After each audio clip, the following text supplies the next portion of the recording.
우리는 주일마다 하나님 앞에 나와 예배를 드립니다. 주일 예배 외에도 수요 예배, 금요 예배, 새벽 예배, 구역 예배 등 다양한 예배의 자리가 있지요. 오늘은 하나님을 만나는 예배의 자리를 어떤 마음으로 준비해야 하는지, 또 삶의 자리에서 드리는 예배에 대하여도 함께 생각해 보려고 합니다. 오늘 우리가 함께 읽은 신명기 12장은 가나안 땅을 눈앞에 둔 이스라엘 백성들에게 모세가 들려주는 예배에 관련한 내용입니다. 약속의 땅에 들어가 하나님 앞에 예배 드릴 때 무엇을 주의하고 멀리해야 하는지, 기존의 악한 방식을 따르지 않기 위하여 어떤 방식을 선택하고 행동해야 하는지 구체적인 방법을 분명히 알려주고 있습니다. 먼저 12장 2절, 3절에서는 이방 신당을 모조리 망가뜨려 흔적도 남지 않도록 없애라는 명령을 볼 수 있습니다. 산당이라고도 불리던 이 이방 신당은 주로 높은 곳에 많이 있었습니다.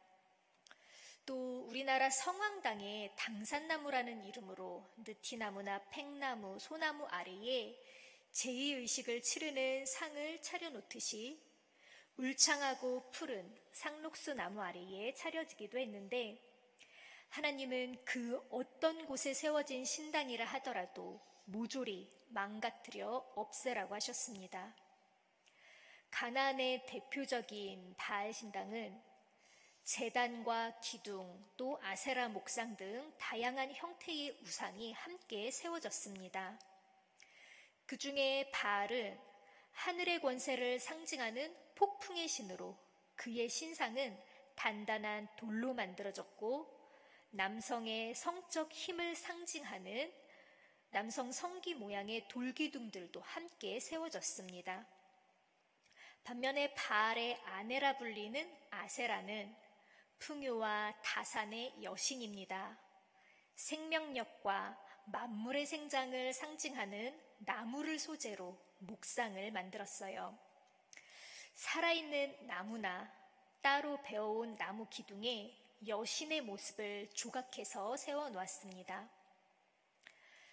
이때 하나님은 가나안 땅에 있는 이 모든 우상의 흔적을 부수고 불태워서 그들의 이름을 그곳에서 완전히 지우고 아무도 기억하지 못하게 하라고 하십니다. 이방 신당의 흔적을 모두 없앴는데도 이름까지 지워야 하는 이유는 무엇일까요? 여기서 우리는 이름이 갖는 그 의미를 생각해 보지 않을 수 없습니다. 신명기 25장 6절에서 모세가 죽은 형제에 대한 의무에 대하여 말하길, 형이 결혼하고 아이를 낳지 못한 채 죽으면 그 형수를 아내로 맞이하여 의무를 다하고 그녀가 낳은 첫 아들을 죽은 형제의 이름을 이어받게 하여 이스라엘 가운데서 그 이름이 끊어지지 않게 하라고 하였습니다. 이 가족 공동체 안에서 이미 죽은 사람이라 할지라도 그 이름이 이어지게 함으로써 그의 존재가 공동체 안에서 계속 남아있게 된다는 것을 알 수 있습니다. 또 창세기 32장에서 20년 만에 형 에서와의 만남을 앞둔 야곱이 야복강에서 어떤 이와 씨름하던 사건이 나옵니다. 그 어떤 이에게 범상치 않은 기운을 느낀 야곱은 자신을 축복해달라며 끝까지 물고 늘어지자 그는 이스라엘이라는 새 이름을 야곱에게 부여해주며 새로운 존재로 살게 될 것을 축복해 주었습니다. 또 우리 하나님께서 아브라함과 사라에게 새로운 이름을 주시기도 하셨지요. 이처럼 이름은 누군가의 존재 의미와 삶의 가치가 고스란히 담겨 있어서 그 이름이 남아있는 것만으로도 공동체 안에서 큰 영향력을 미치게 됩니다. 이름을 지우는 것은 공동체 안에서 완전히 제거되는 것을 의미하는 것이지요. 따라서 하나님은 이 이방신의 형상만 없애는 것뿐만 아니라 이름까지도 영원히 사라져 원래부터 없었던 것처럼 이 이스라엘 공동체 안에 아무런 영향을 주지 못하도록 강력하게 막고 있는 것을 볼 수 있습니다. 이어지는 4절에서는 과연 그렇다면 하나님을 섬길 때는 어떤 방식으로 섬겨야 하는지 설명하고 있습니다. 5절과 11절 말씀을 보면 하나님이 자기 이름을 두시려고 정하신 곳을 찾아 그곳에서 예배하라고 말씀하십니다. 하나님이 자기 이름을 두시려고 택하신 곳, 바로 그곳이 예배의 자리라고 말씀하고 있지요. 이것은 3절에서 이방신의 이름을 모두 지워 아무도 기억하지 못하게 하라는 것과 대조된 표현인 것을 볼 수 있습니다. 또 우리는 여기서 이방신당이 세워지는 과정과 대조되는 모습을 또 찾아볼 수 있는데요. 하나님께 예배드리는 곳은 하나님만이 정할 수 있는 반면에 이방신당들은 자신들이 세우고 싶은 곳이면 어디든 세울 수 있었습니다. 내가 기념하고 싶은 곳에 우후죽순 생겨나는 것이었지요. 하지만 안타깝게도 이스라엘 백성은 약속의 땅에 도착해서도 이러한 관습을 버리지 못했습니다. 대표적인 사건이 바로 사사기 17장, 18장에 나오는 미가의 이야기입니다. 에브라임 산지에 살던 미가의 어머니는 하나님께 드린다면서 은으로 에봇과 드라빔이라는 우상을 만들었습니다. 그리고 아들인 미가는 이 우상을 모시기 위해서 집에다가 개인 신당을 만들었고 레위인을 개인적으로 돈 주고 고용을 해서 제사장으로 세웁니다. 근데 단 지파 사람들이 그곳을 지나면서 미가의 개인 신당을 보고는 그것이 탐이 났습니다. 그래서 우상도 강탈하고 불법적으로 세운 레위인까지 데려가서 단 지파의 종교 체제로 삼아버리는 어이없는 사건이 생기기도 합니다. 이 사건을 두고 사사기 기자가 말하기를 그때에는 이스라엘에 왕이 없었으므로 사람들은 저마다 자기의 뜻에 맞는 대로 하였다라고 평가하고 있습니다. 하나님을 믿는다고 하면서도 가나안 풍습을 버리지 못하고 그대로 답습하여 종교적으로 혼란스러운 모습을 보여주고 있지요. 하나님은 이렇게 자기중심적이고 정체성의 혼란을 겪으면서도 뭐가 문제인지도 알지 못하는 이러한 신앙생활을 막고자 하셨습니다. 이방 신당들이 각자의 믿음에 따라 개인이나 공동체가 세운 곳이라면 하나님께 예배드리는 자리는 하나님이 선택하시고 하나님이 주인 되시는 자리입니다. 따라서 이 예배의 방식도 하나님의 말씀과 뜻을 따라 드려야 하는 것이지요. 이러한 중앙성소 집권의 예배 방식은 이방 종교의 영향을 막으면서도 정치적으로도 통합의 역할을 하기도 했습니다. 이 시간 예배에 대한 이 하나님의 말씀이 우리가 드리는 예배의 자리를 점검해 보는 시간이 되었으면 좋겠습니다. 현대를 살아가는 우리는 온라인으로 집에서도 직장에서도 어디에서든지 예배 드릴 수 있습니다. 그건 요한복음 4장에서 들려주신 예수님의 말씀이 있었기 때문이죠. 요한복음 4장에서는 사마리아 여인이 그동안 궁금했던 것을 예수님에게 물어보는 장면이 나옵니다.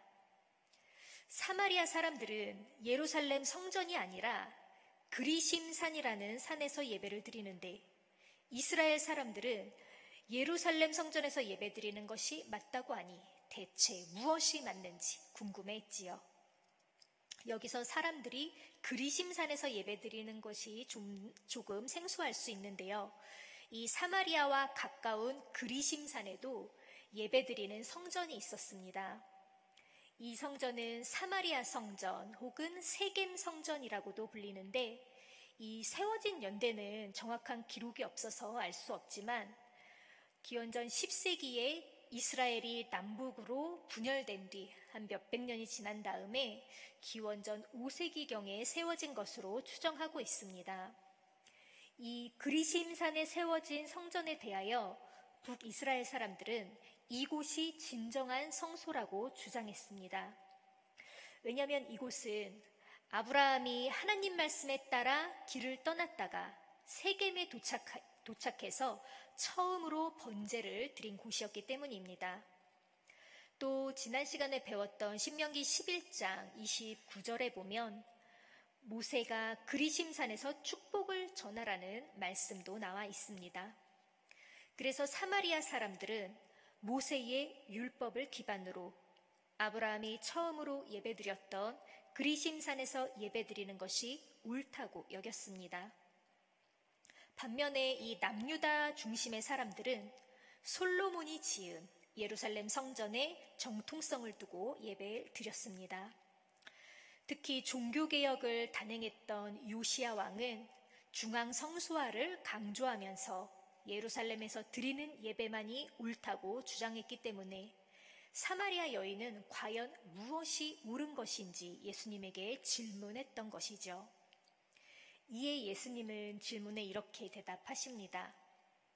이 산에서 예배를 드려야 한다거나 예루살렘에서 예배를 드려야 한다거나 하지 않을 때가 올 것이다 라고 말입니다. 예수님 시대까지도 성소 중심의 예배를 드렸지만 장소 중심이 아니라 하나님과의 관계 중심적으로 예배 드릴 날이 올 것이라고 했는데 바로 지금 우리가 살고 있는 이 시대에 드리는 예배가 그 예배입니다. 우리는 어디에나 계시는 성령과 진리의 말씀으로 예배드리고 있습니다. 예배가 특정 장소에 국한되지 않게 되었지만 그렇다고 해서 하나님께서 정하신 예배의 본질과 질서, 공동체적인 이 예배의 중요성을 잊어서는 안 될 것입니다. 이 예배라는 단어는 헬라어로 프로스퀴네오라고 하는 단어인데 앞으로 숙인다는 프로스와 키스한다는 퀴네오가 합쳐져서 만들어진 단어입니다. 앞으로 몸을 숙여 키스하다라는 뜻을 가진 이 예배. 이 단어는 몸을 숙여 땅에 엎드리는 모습을 상상하게 됩니다. 종이 주인의 발에 입맞추는 모습을 뜻하는 단어로 자신을 낮추고 상대를 높이는 태도와 또 마음을 나타내는 단어이지요. 히브리어로도 마찬가지입니다. 예배 경배의 의미로 사용되는 샤하라는 단어는 몸을 굽히다, 절하다 라는 뜻을 가지고 있습니다. 우리가 예배드리기 위해서 주님 앞에 나왔을 때 우리는 가장 먼저 하나님 앞에 몸과 마음을 굽혀 엎드릴 수 있기 바랍니다. 나의 주인 되시고 주관자 되신 하나님을 두려워하고 경외하는 마음으로 그 앞에 엎드릴 때 그제야 우리는 예배드릴 마음의 준비가 된 것입니다. 오직 하나님만 높이며 진리의 영으로 예배드리는 우리 모두가 되기를 소망합니다. 이어지는 6, 7절에서는 하나님께서 정하신 자리에 찾아가 제물을 바치는 다양한 형태의 제사가 소개되고 있습니다. 번제물, 화목제물, 11조, 높이 들어 바치는 곡식제물, 서원제물, 자원제물, 소와 양의 처음 난 것들 말입니다. 그렇게 제사를 드린 후에는 그 앞에서 제물을 가족과 함께 즐겁게 나누어 먹되 이 모든 수고에 복 주시는 분이 하나님이라는 것을 생각하면서 먹으라고 이야기하고 있습니다. 그런데 12절에서는 이 가족에 대해서 조금 더 구체적으로 나열해서 설명하고 있는데 자녀들, 남종과 여종, 약속의 땅에서 받을 유산이 없는 레위인을 모두 다 불러서 즐거워하라고 하십니다. 하나님 앞에서 우리가 돌보는 가족과 사회적 약자의 위치에 놓인 종들과 유산이 없는 레위인 모두가 모여 주님 주신 복을 나누며 기뻐하는 자리가 바로 예배의 자리라고 말씀하고 계시지요. 이 말씀에는 이스라엘 공동체 내에 사회적인 약자를 보호하고 공정한 사회를 만들려는 그러한 정신이 깃들어 있습니다. 또 이스라엘 공동체에게 연대와 책임을 강조하고 있는 모습도 알 수 있지요. 지금 우리가 모인 이 자리에도 우리가 돌보는 가족과 약자의 위치에 놓인 이웃과 가진 것이 없는 이웃들이 함께 모여 주님이 주시는 복을 누리고 기뻐하고 있는지 늘 살펴보았으면 좋겠습니다. 그것이 바로 삶으로 드리는 예배이기 때문입니다.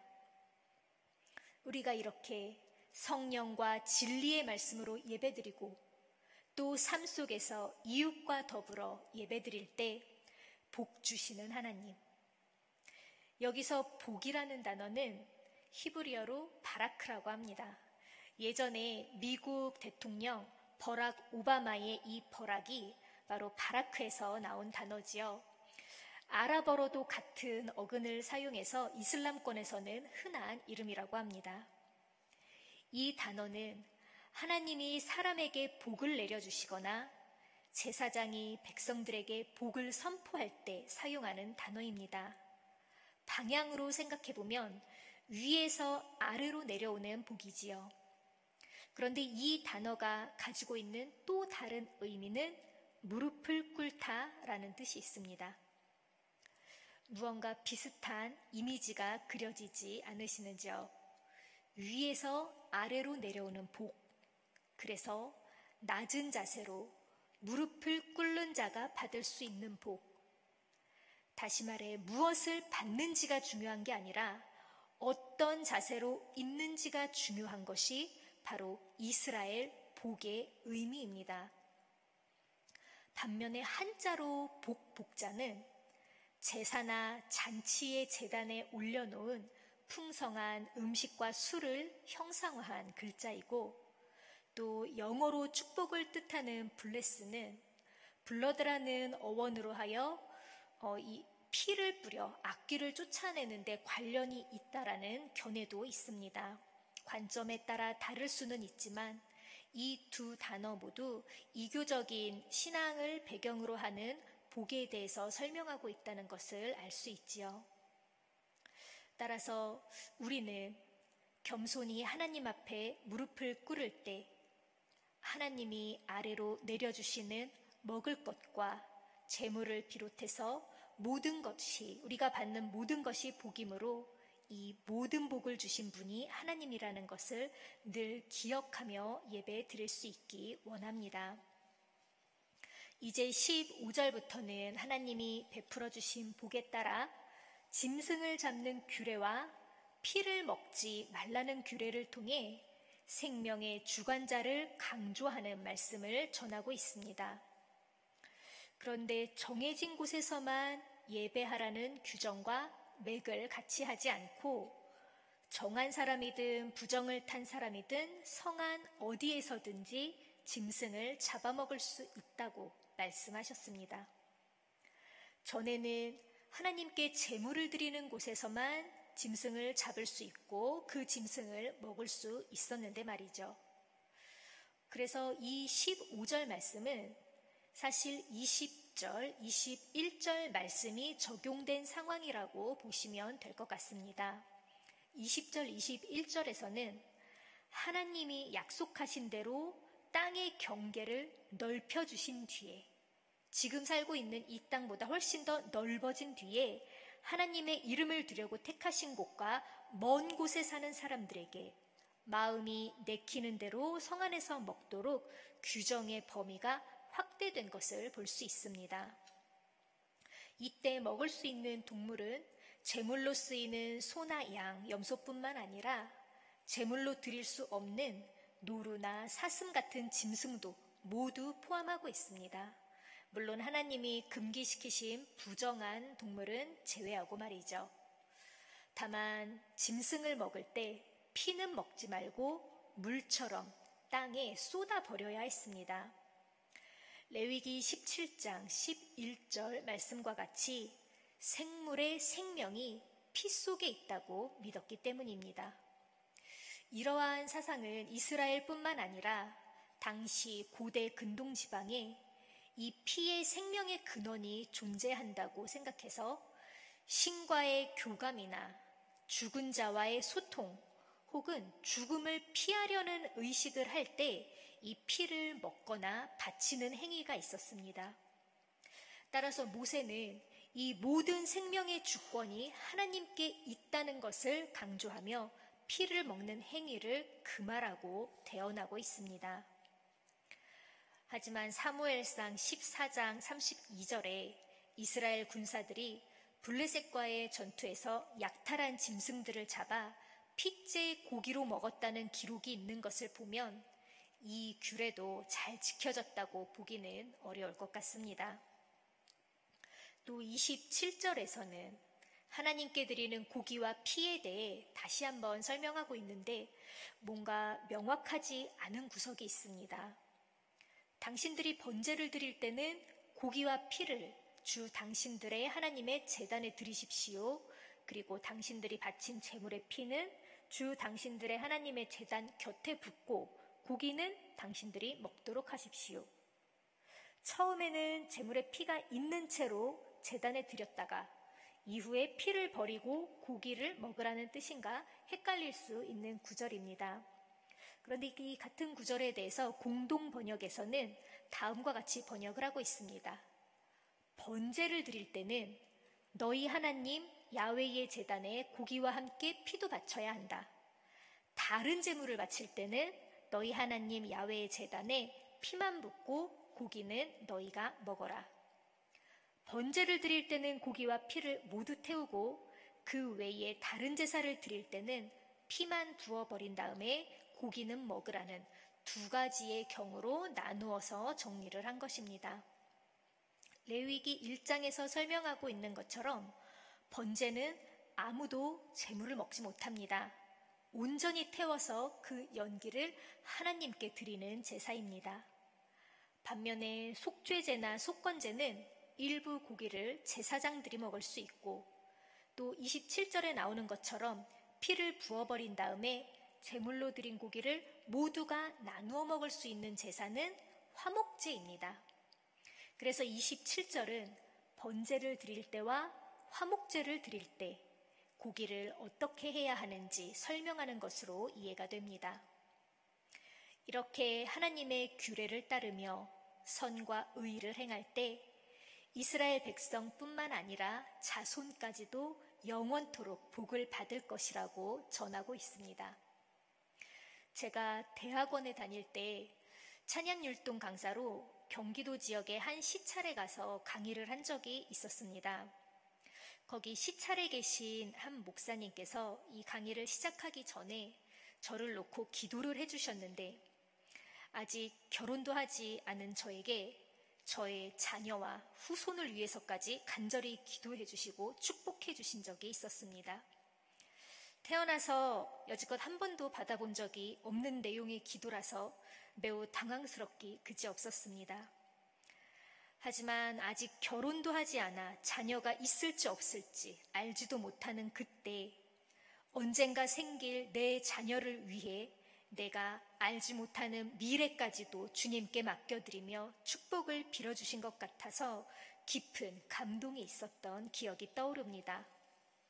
하물며 모세는 여기에 모인 모든 백성과 그 자손이 영원토록 받을 복을 빌어주고 있으니 모세가 알려준 대로 하나님께 예배하고 규례도 잘 지켜야겠다는 가슴 벅찬 다짐이 있었을 것 같습니다.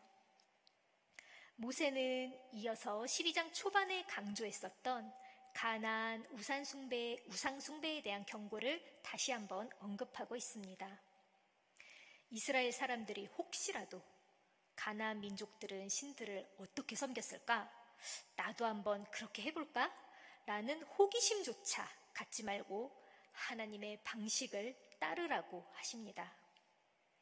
그들의 숭배 방식은 하나님 보시기에 매우 역겨운 행위들인데 대표적으로 아들이나 딸을 불에 살라 신에게 바치는 인신제사에 대하여 강하게 비판하고 있습니다. 그러나 이 또한 이스라엘 백성들 사이에서 지켜지지 못했음이 성경 곳곳에 드러나 있습니다. 열왕기하 23장 10절 말씀에 요시야 왕이 흰놈의 아들 골짜기에 있는 도벳을 부정한 것으로 만들어 어떤 사람도 거기에서 자녀들을 몰래에게 불태워 바치는 일을 하지 못하게 하였다라고 하는 것을 보아 이 흰놈의 골짜기에서 인신제사가 빈번히 이루어지고 있었음을 알 수 있습니다. 또 예레미야는 7장 31절에서 본인의 그 설교 중에 또 그들은 자기들의 아들과 딸들을 불태워 제물로 바치려고 흰놈의 아들 골짜기에 도벳이라는 산당을 쌓아 놓았는데 그런 것은 내가 명하지도 않았고 상상조차도 하여 본 적이 없다라고 말하고 있습니다. 이 요시야 왕과 예레미야는 같은 시대에 활동한 인물입니다. 이 시기에 인신제사가 성행을 했고 하나님은 이 선지자와 왕을 통해서 이러한 악행을 막으려고 노력하셨다는 것을 알 수 있지요. 하지만 이러한 인신제사는 백성들뿐만 아니라 유다왕 아하스도 행했음을 열왕기하 16장 3절을 통해 알 수 있습니다. 자기 아들을 불에 태워 제물로 바쳐서 이방 민족의 역겨운 풍속을 본받았다고 비판하고 있기 때문입니다. 처음에는 예배의 중앙성소화를 주장하고 마지막에는 이방 숭배에 유혹되어 섞이지 않는 이 예배의 정결성을 지키는 것으로 확대되고 있는 것을 볼 수 있습니다. 우리는 신명기 12장 말씀을 읽으며 어떤 마음으로 예배를 준비해야 하는지 배웠습니다. 우리의 마음을 유혹할 만한 세상의 악한 가치와 습관을 모두 깨어 부수고 이름도 생각나지 않도록 마음과 생각을 깨끗이 비워야 합니다. 그리고 오직 나의 주인인 하나님 앞에서 더없이 겸손한 마음으로 숙여 엎드려 하나님에 대한 절대적인 믿음과 순종으로 나와야 합니다. 이러한 마음으로 주님을 찬양하고 기도할 때 주님과의 깊은 소통과 만남이 이루어지는 것이지요. 또 우리가 진리의 영으로 드리는 예배는 하나님과 나와의 관계만으로 끝나지 않습니다. 자녀, 남종, 여종, 레위인 모두와 제물을 먹으며 기쁘고 즐거워하는 것이 사회적인 약자를 포함한 공동체 모두가 삶 속에서 하나님께 드리는 예배라는 것을 배웠습니다. 또 하나님께 예배드리는 이 모든 과정이 오직 정해진 곳으로 한정되었던 것을 넘어 예수 그리스도가 온전히 번제로 드려진 그 희생을 통해서 어디서나 예배드릴 수 있게 된 것을 함께 감사할 수 있기 원합니다. 우리의 가정과 교회가 말씀 위에 선 예배 공동체로 하나님 앞에 거룩히 살아가기를 간절히 소망합니다. 이 시간 말씀을 기억하면서 잠시 침묵으로 기도드리겠습니다.